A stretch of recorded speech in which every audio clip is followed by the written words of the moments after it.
Are drum brakes more expensive to maintain than brake calipers? In the long run, I think that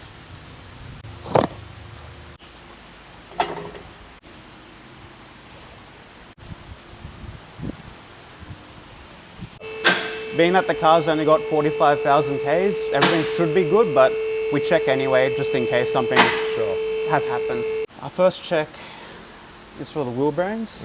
So if there's any play this way, it means the wheel bearing is beginning to wear out. Right. Yep. And in the most extreme circumstances, if the wheel bearing gets worse, it will just collapse and your wheel will just tilt in and you'll be stranded. The second test, swaying the wheel left to right, checks if there's any movement in the steering. Yeah, sure. So if your steering rack has got, mounts that are bad, if the tie rods, which are the arms that connect on the inside, which I'll show you guys once the car's up, if the ball joints there have got play. In here you can also check, see if the tires are wearing evenly, which these ones, they're pretty good. There's always going to be a bit of uneven wear depending on how people load up the utes, if there's more weight left to right or whatever. And then we also check things like the shock absorbers. So in here, you can see the shock absorber. If there's any oil or damage from, I don't know, maybe someone's gone a bit too rough over a speed bump or a curb on a job site. If there's any oil there, we'll note it down and make sure that that's given that attention and fixed or replaced. We spin them, see if there's any noise from the wheel bearings or if the handbrake is jammed on or anything like that. Maybe mud's got into the drum and it's not spinning the best. We'll also check the spare, do the tire pressure on it. Make sure that if something does happen to one of the main wheels, they've got a usable spare that isn't deflated and no point in carrying that around.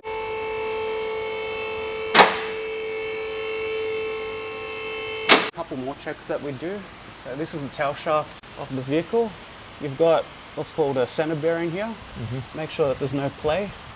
And then these joints, they're called universal joints. So we'll check, make sure that there's no movement in here. If there is, the driver of the vehicle is going to probably complain about vibrations from the car at highway speeds.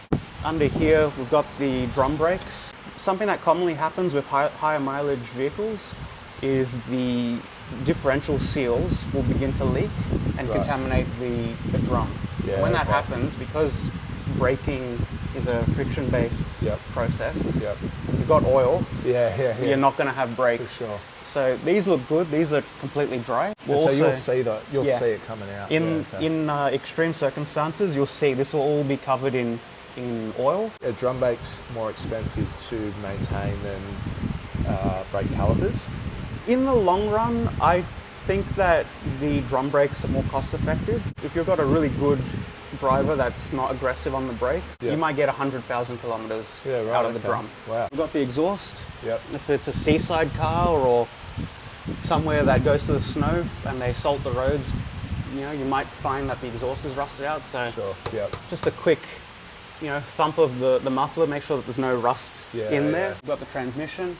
Make sure that there's no leaks. This one seems to have a little bit of a weep. But being that we're getting into summer, a weep isn't a cause for concern. So we'll keep an eye on that. We'll note that down, and on the next service, if we notice that it's gotten worse, or now there's oil all under here, we've got to send the car in for warranty and get the seal replaced. Make sure that the transmission pan, this is all dry, so that's great. Means that we don't have any leaks. We also have the AC drain tube. You can see water's been coming out of that, so that's good. That means that the drain tube for the AC system hasn't clogged up. And we're not going to have the condensation build up inside the cabin and then dump water inside. Still something good to check. If you notice a puddle of water on the car from the AC system, everything's working fine. I used to have a Ford XR6 Ute and I had that issue. And it would just leak straight into the into the passenger side. You learn over time common issues with different cars and what can cause problems. And then I've taken the vehicle checklist from one of the main dealers and then I've modified it and added things that I think should be added. Anyone can do an oil and filter change, but it's looking into it and doing a quality job that is why people come to you. Definitely. So that's what's important to us as a business. So these are brake calipers. We've got measuring tools to measure the brake pad thickness. We'll note that down. So if, say, this service they were at 6 mil, which is a pretty new pad, we'd say that's maybe 80 to even 90% still remaining. And the next service after 15,000 Ks is down to 2 mil. Yep. That's a problem. Either the customer's being really heavy on the brakes, or we got a sticking brake caliper, and we need to look into that and make sure that, you know, if this side was 6 and this side is 2, then this side's probably seized or is going to seize. Right, okay. So we'll get that looked into. Sure. We've got the steering rack up here. Yep. So there's a sort of like a ball joint inside there, which is what we were checking earlier. Yep. And then we've also got the ball joint here on this side, which we also check when we do our left-right movements. Yeah, the shock absorber up there. And then we've also got the brake hoses.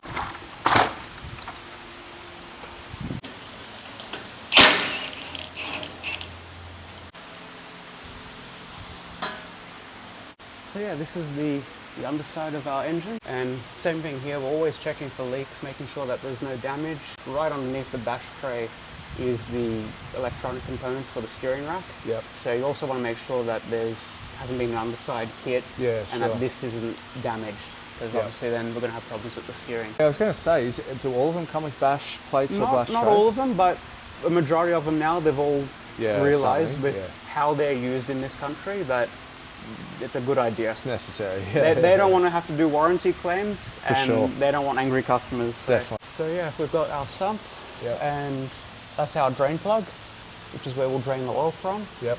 And then we've got the oil filter. It's actually underneath another tray on this one.